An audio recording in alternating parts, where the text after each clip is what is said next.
Welcome back, brothers and sisters. I am Braden. The guy opposite me is Tim, and this is The Second Legacy, and thank you so much for stopping by.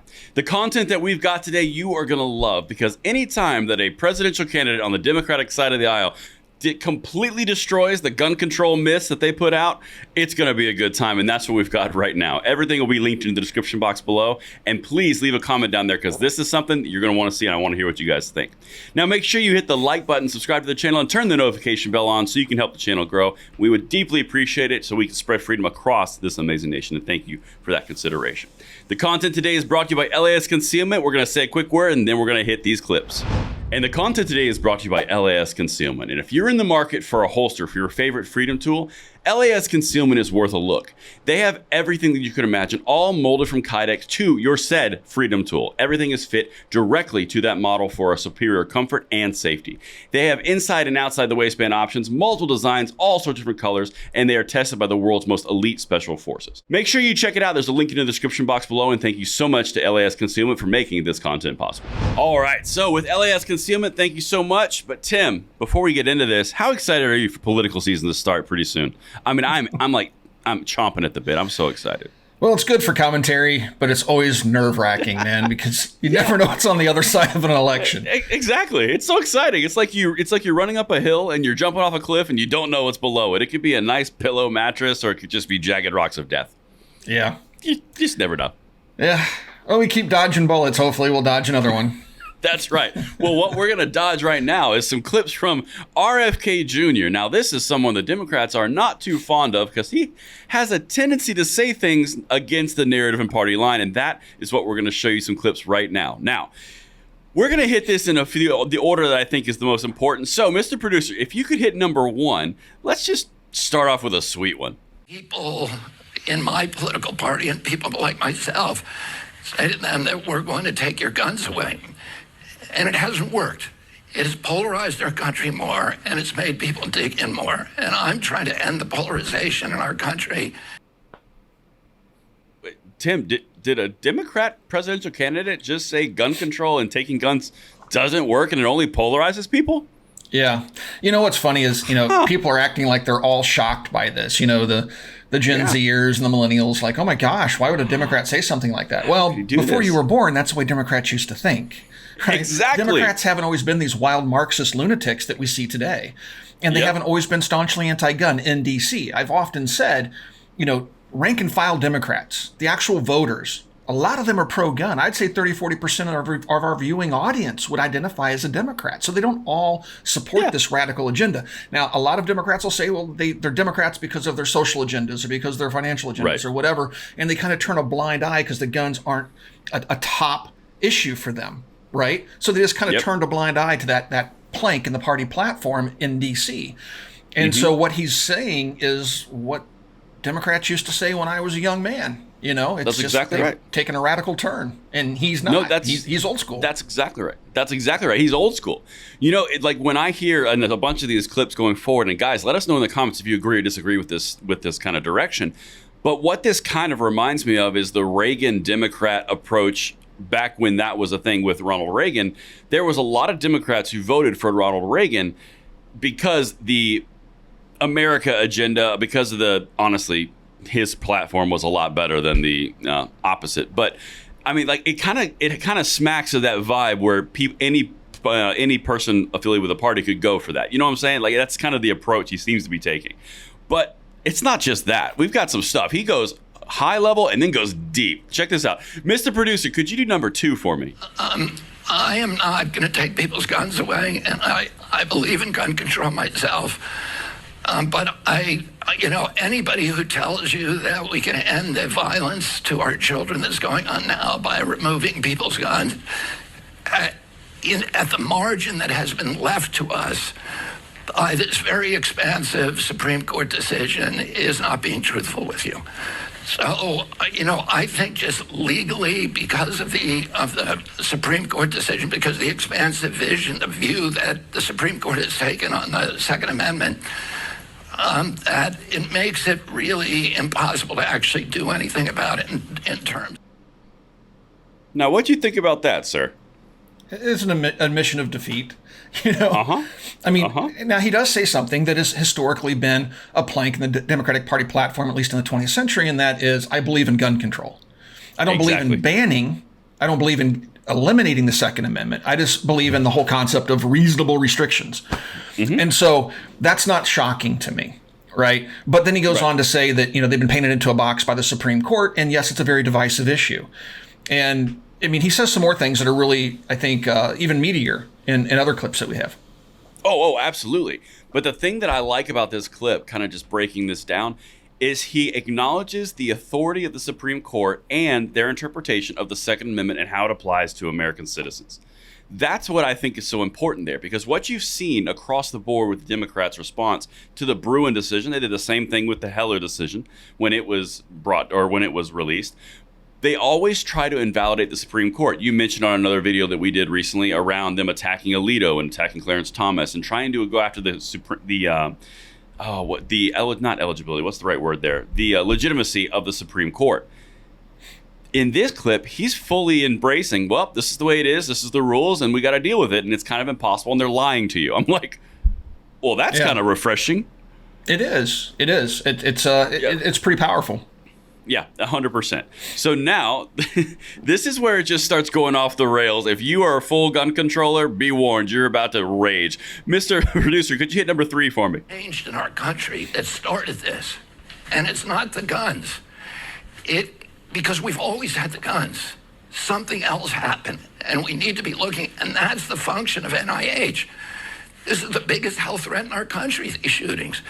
NIH is supposed to be doing science that actually looks at the cause. The problem is it doesn't want to do anything that will offend the pharmaceutical industry. It's not the guns. Interesting. They've been here the whole time, and something else changed. That sounds a whole lot like something you and I would say, doesn't it, Tim? Yeah, it's something I've said, quite a bit. The guns have been part of American culture since our founding. And if you go through history, we haven't had the rampant crime that we've seen in the last decade nationwide. Now, we've seen spikes in crime, and that's what prompted Florida to pass its first concealed carry law, and that kind of cascaded across the entire nation in response to crime. But crime today is just through the roof. I mean, you have retailers leaving major cities.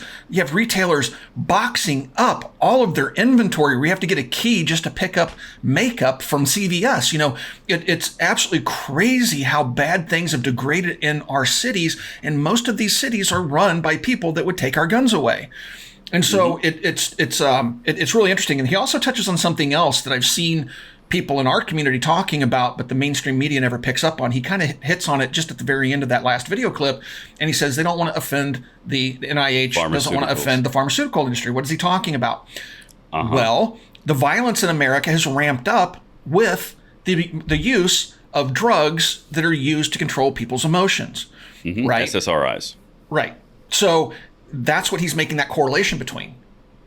More doctors are prescribing these drugs, and we're seeing more psychotic behavior in the general population. But guns aren't the problem. Guns have always been here. Guns have always been a major part of our culture. Guns have always been comparably in number to our population. So if we've got 300 million people, we got 300 million guns. It's like, and so that's really never changed, that whole dynamic. And that's what he's touching upon. He's absolutely right. There's something else wrong, but the anti-gunners want to blame inanimate objects. And when that doesn't work, what's left? Exactly.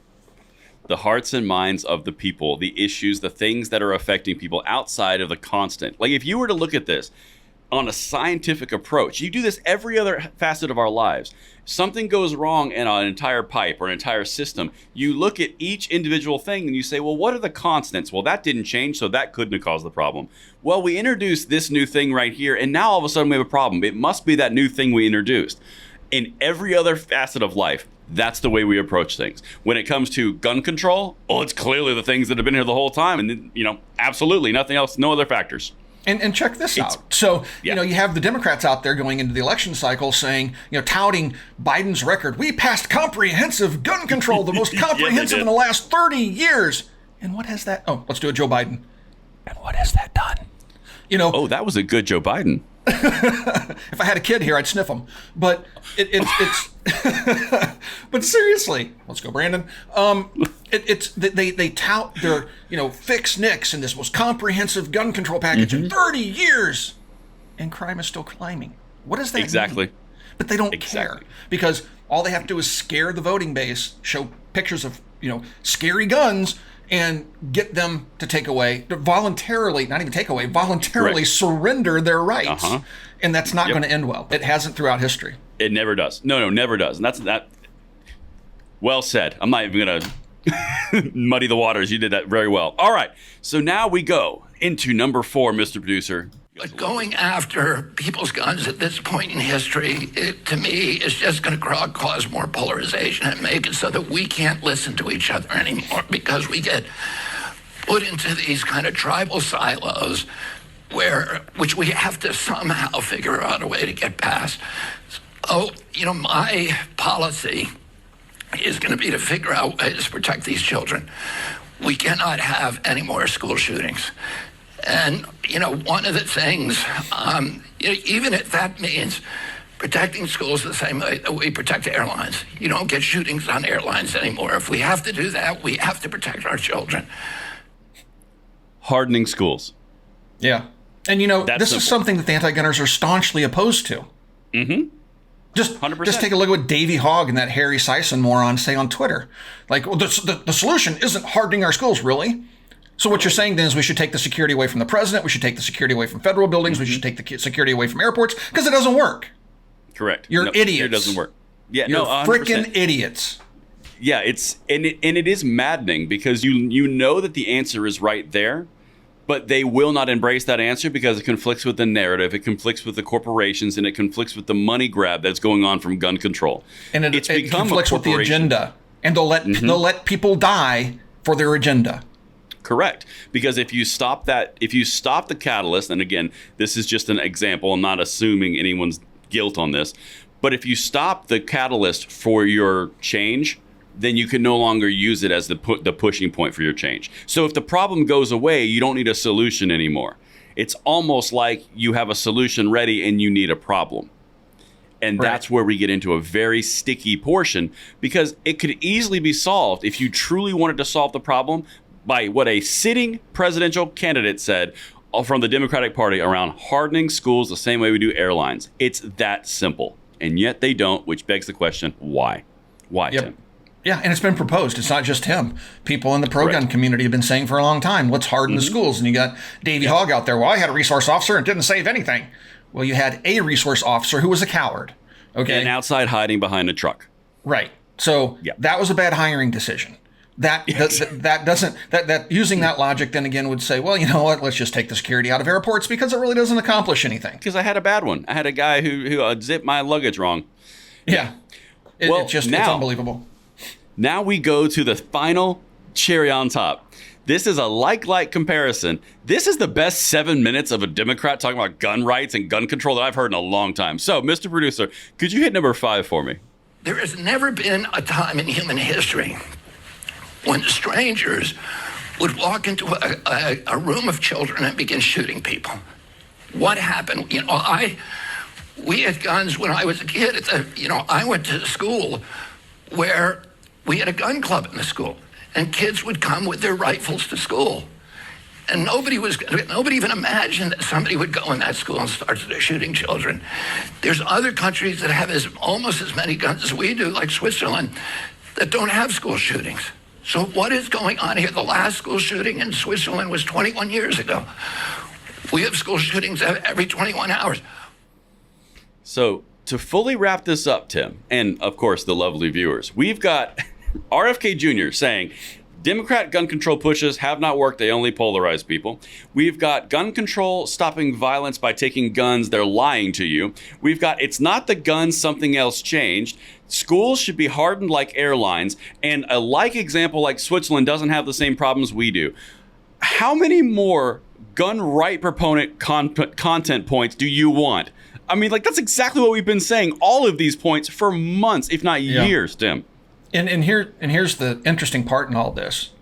Given the history with his family, what happened to his father, what happened to his uncle, and he still has that position. So he firmly believes what he's saying because, you know, his family has been through a lot, you know, his political family throughout history, through 20th century. So, you know, it's really interesting to see him take this position because you think it'd be awfully easy for him to take the Nancy Pelosi position or the Dianne Feinstein position. But he's objective. He can look at things objectively and say this. Now, he's got other issues, you know, in terms of his bid for the presidency. But where he stands on the Second Amendment issues, you know, he's crushing it. And you know, people aren't going to want to vote for him because of his position on vaccines, because of the way he sounds when he speaks, any number of different reasons. And the Democrats simply aren't going to allow him to debate the president. They're not going to allow him even, they're going to do everything they can to squash him. And what I think would be really, really interesting to kind of divert just a little bit is if he ran as an independent. Oh, God. that would destroy Biden's chances of re-election. It wouldn't even be close. It would be... I mean, I couldn't actually guess Ross properly. Perot all over again. Yeah. Oh, it'd be so bad. And now and this is an important thing because I can almost hear the keyboard going right now. When you say he's crushing it on the gun control, gun rights thing, Tim and I are not advocating for any type of gun control at all. What we're saying is his points right now, what we just covered, those are legitimately valid points, not the part where he's like, I'm for gun control. Of course not. Yeah. However, the points that he's saying here are the exact same points that we've been saying on this channel, me on mine, Tim on his. All the people in the gun rights community have been saying these exact same points, but it's coming from a Democratic presidential candidate, not for the gun control, for these points. It's important to understand. Even though he has a D behind his name, these points are valid. The best point he made was they're lying to you. Yep. I mean, 100%. He's absolutely right. He's 100% right. Guns have been part of our culture since the beginning of our nation. He's absolutely right. Guns aren't the problem. He's absolutely right. You know? So, I don't agree with his position on gun control, but he's not even talking about proposing any gun control ideas in any of the clips that we just showed. He's talking about why gun control doesn't work and why it's a fallacy and why you're being lied to. Exactly. So, yeah, really interesting stuff. Well, I look forward to more, commentary from him. I'd really love to see him in a debate with Joe Biden, but Joe Biden can't win a debate with a teleprompter at this point, so I don't think that's going to happen. But it would be really, really interesting to see where he would fall in terms of, popularity and votes garnered in the primaries if he were allowed to actually compete against the president, which they're not going to allow, I don't believe. So it'll be interesting to see. We'll cover any future developments, I'm sure, as we go into the election cycle. He's going to have a lot more to say, and hopefully it gives us something to talk about, because I think it's awesome that a Democrat is out there talking about gun control and the fallacies of it. If you guys have any, if you'd like to be part of our call-in show, I should say, we do have a link in the video description below. Follow that link. We'll get you screened. We'll get you on the show, and we'll have a great time talking about whatever Second Amendment issue is at the top of your mind. Thank you for watching. We'll talk to you guys soon.